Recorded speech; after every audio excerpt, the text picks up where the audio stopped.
Dans cette vidéo, je vous explique quels sont les dangers des tests utilisateurs. Danger numéro 1, ce serait prendre pour argent comptant ce que disent les utilisateurs. Déjà, premier point, ils ne sont jamais d'accord entre eux. Vous leur posez la question sur le graphisme par exemple, est-ce que le graphisme leur plaît? Vous allez avoir des utilisateurs qui vont vous dire oui, tout à fait, et d'autres qui vont vous dire non, c'est pas terrible, je trouve ça plutôt moche. Donc voilà, qu'est-ce que vous allez faire avec ça? Ils sont pas d'accord entre eux, est-ce que vous allez suivre plutôt l'avis des premiers ou des seconds? Deuxièmement, ce sont des avis de non-designers.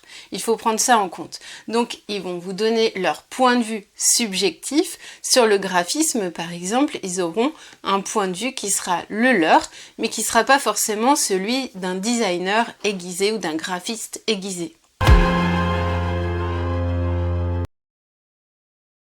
Danger numéro 2. Les utilisateurs vous trompent.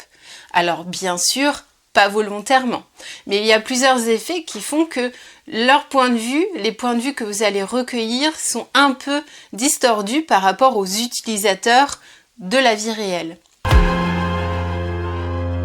Premièrement, vous êtes en face d'eux, ils ont forcément envie, la plupart du temps, d'être sympas avec vous. Donc ils vont avoir tendance à arrondir un peu leur critique, à vous dire oui, si, c'est intéressant, bon là j'ai pas trop compris, mais globalement je trouve ça intéressant. Alors qu'en fait, ils se disent dans leur fort intérieur, bon, ouais, c'est un peu moyen.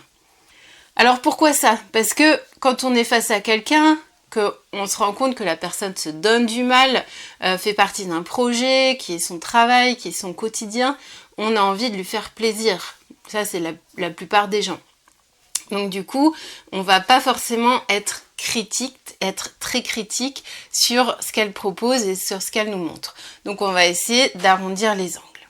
Ils peuvent aussi avoir envie d'en finir, c'est-à-dire qu'ils ont accepté pour une raison ou une autre de faire le test utilisateur, soit parce que vous leur avez proposé des bons d'achat pour réaliser ces tests, soit parce qu'ils ont voulu être sympas avec vous, et ils ont envie d'en finir. Pour eux, c'est pas agréable, ils ont envie de passer à autre chose.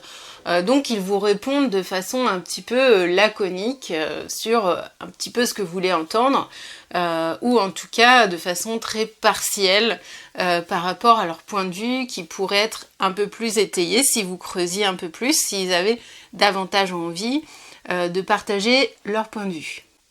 Second point, il faut voir que vous recueillez leur avis à un moment donné, de la journée, de leur semaine, de leur mois, de leur vie, où ils peuvent être d'humeur, d'une certaine humeur. On sait que chacun on évolue en fonction de ce qu'on vient de vivre juste avant. Est-ce que on était pris par exemple dans un transport en commun bondé? Est-ce qu'on est de bonne humeur parce qu'on a reçu une bonne nouvelle? Tout ça fait que vous recueillez le point de vue à un moment donné des participants.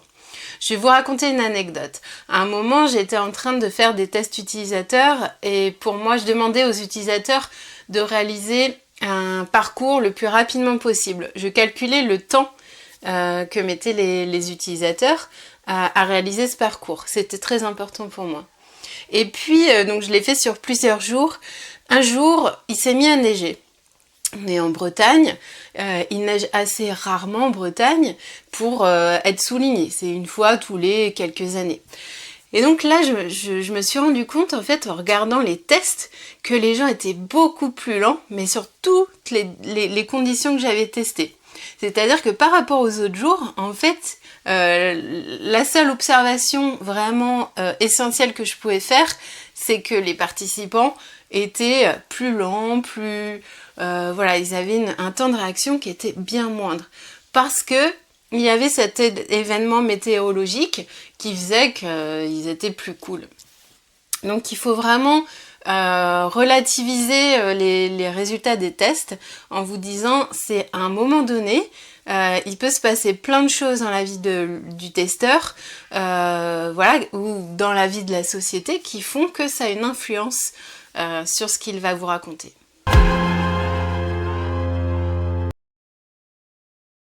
Le danger numéro 3, ce serait de vouloir tester l'utilité ou l'acceptabilité de votre service à un moment où en fait vous avez réalisé des maquettes cliquables, vous avez réalisé un prototype ou bien même vous avez déjà développé votre service. En fait là on n'est plus à ce stade où on va demander à l'utilisateur s'il trouve votre service utile ou s'il aimerait l'utiliser dans son quotidien. Mais là on teste vraiment l'utilisabilité, c'est-à-dire l'ergonomie de vos écrans. Donc il est plus temps il fallait le faire avant. Il est plus temps de tester l'utilité du service. Est-ce que les gens le trouvent utile? Est-ce qu'ils aimeraient bien l'utiliser? C'est trop tard, j'ai envie de dire.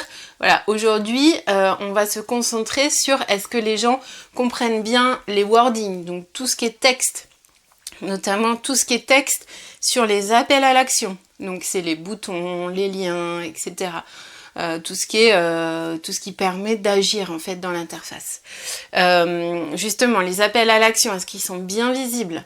Des fois, les utilisateurs voient pas les boutons ou alors identifient pas que c'est un bouton, que c'est cliquable. Ils se disent en fait non, c'est une illustration ou voilà, ils le perçoivent pas parce qu'il est trop petit dans une couleur qui correspond pas, qui ressort pas.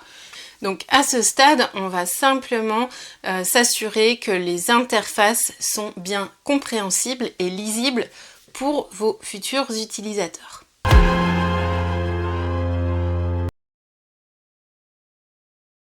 Danger numéro 4, et j'ai envie de dire que c'est un des principaux dangers, c'est de rendre votre design moins affirmé.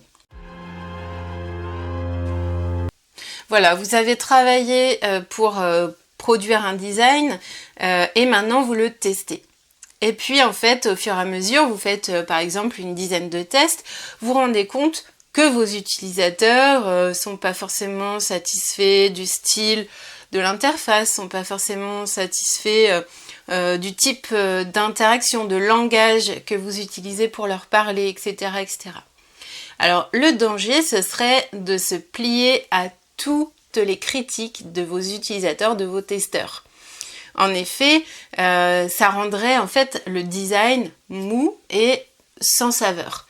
Moi, je vous propose plutôt de continuer à affirmer votre design et à le rendre voilà, très marqué, très stylé, plutôt que d'essayer de plaire à tous les testeurs que vous avez identifiés. Les testeurs que vous avez choisis font partie évidemment de la cible de vos futurs clients. Mais en fait, vous ne savez pas nécessairement s'ils font partie de la cible qui vont aimer votre service. Pour que votre service sorte du lot, il faut qu'il soit affirmé, que le design soit affirmé. Ça, je trouve que c'est quelque chose d'essentiel. On ne peut pas faire quelque chose de plat. À moins qu'on travaille pour la sécurité sociale et qu'on propose des interfaces qui soient relativement neutres et qui parlent à tout le monde. Là, c'est un autre cas. Mais un service, si vous voulez qu'il soit reconnu, qu'il soit aimé, il faut que le design soit bien affirmé. Donc le danger des tests utilisateurs, ce serait de prendre chaque remarque et de modifier ensuite votre design et de au final avoir quelque chose qui serait beaucoup plus plat.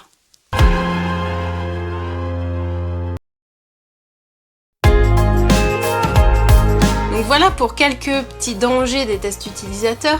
Alors vous connaissez mon point de vue sur les tests utilisateurs. Moi j'encourage toujours mes clients à faire des tests utilisateurs parce que ce sont des enseignements qui sont vraiment essentiels. Et pour moi, on ne peut pas sortir un service sans avoir réalisé des tests utilisateurs avant. Ce serait vraiment une hérésie. Pourquoi? Puisque je vous parlais de ces tests d'utilisabilité, d'ergonomie finalement. En fait, il faut vraiment s'assurer que vos écrans soient bien compris par vos utilisateurs. Voilà, ça c'est essentiel.